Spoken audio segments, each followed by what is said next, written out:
Welcome back to RFL. I'm Andrew Whitman, live from the Civil Rights Summit at the Lyndon Johnson Presidential Library on the UT campus in Austin, Texas.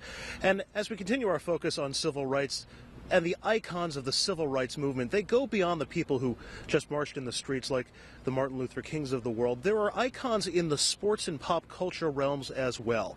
And their names are easy to remember. Muhammad Ali, Bill Russell, Jim Brown, people who made a difference to the civil rights movement, both in their actions on the court or on the playing field, but also in the voices that they used off the courts as well. And that was one of the discussions here at the library today. And I spoke with the man who moderated that panel discussion today, Harry Edwards. He's a professor emeritus at Cal Berkeley. He's also an associate with the San Francisco 49ers and well-versed in this, about the role of those sports role models in the civil rights movement of the past, and whether there's a dearth of those same leaders from the sports world today. Take a look.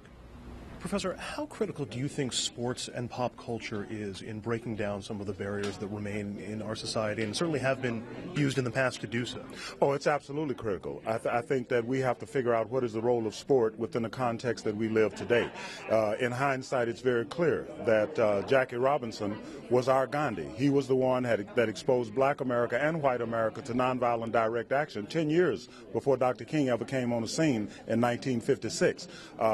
Jackie Robinson knew that there were clergy who were training people in their congregations how to behave as fans in the stands when they heard the slurs, when they saw the black cats thrown on the field, when they saw people sliding in the second with their spikes up, because they knew that if something broke out in the stands, that it would be even more explosive than anything that Jackie did on the field. So he exposed us to nonviolent direct action. We can see that. We know that Jim Brown and Bill Russell extended that. So today we have the task of figuring out what is the role of sport in terms of advancing the American agenda within the context in which we exist today.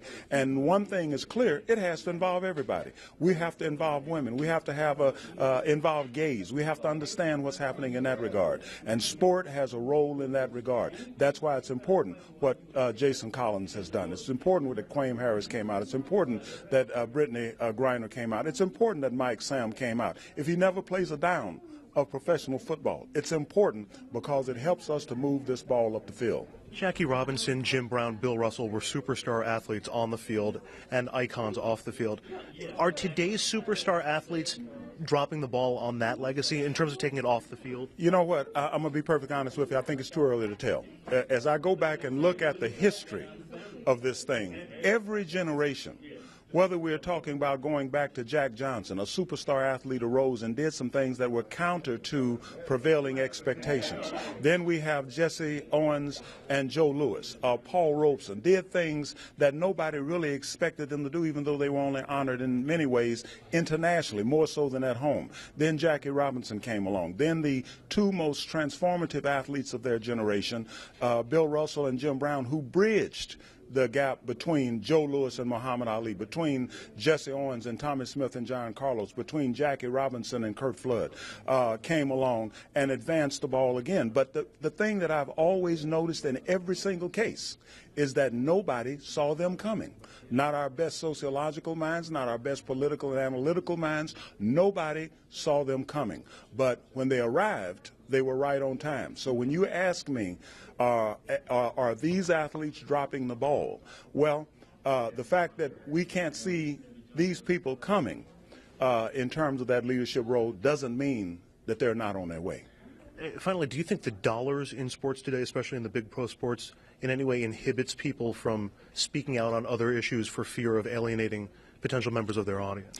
Well, I don't think it's a matter of fearing for alienating potential members, alienating potential members of their audience. I think they are concerned about what their endorsements will look like after this. Will they lose that $50 million 5-year contract that they have with this shoe company or that car company or that electronics company and so forth? And I think that that's a prime concern. But look, let's face it. Jim Brown and Bill Russell may not have had those millions to put on the line, but they put something even greater on the line. They put everything on the line.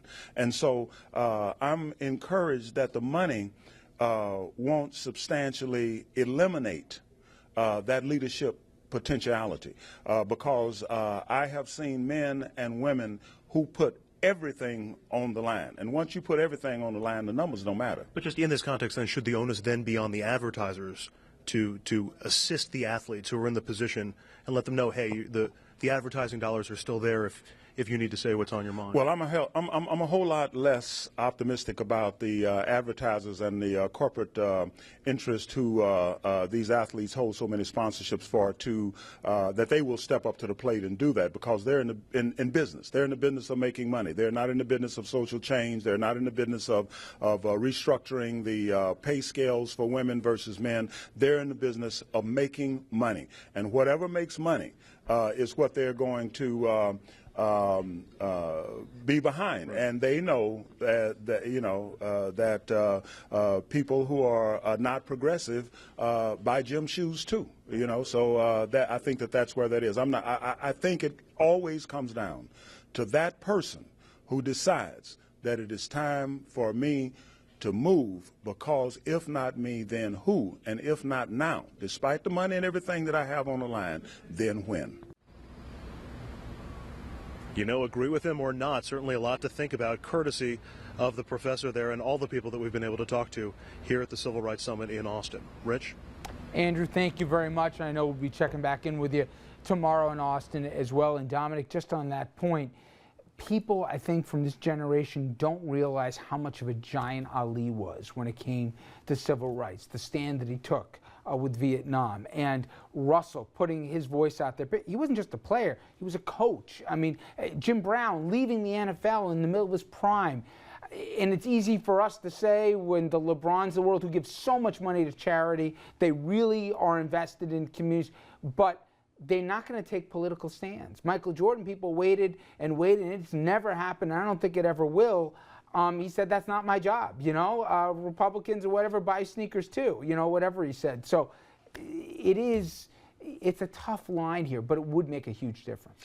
It would make a difference of either something goes one way or another, but I agree with your assessment, and the professor is right. These are all legends that put it on the line, and they change the thought process for Americans, not just black Americans, but for a lot of Americans. Yep, absolutely. Dominic, thank you so much, Thank my you. friend, as always.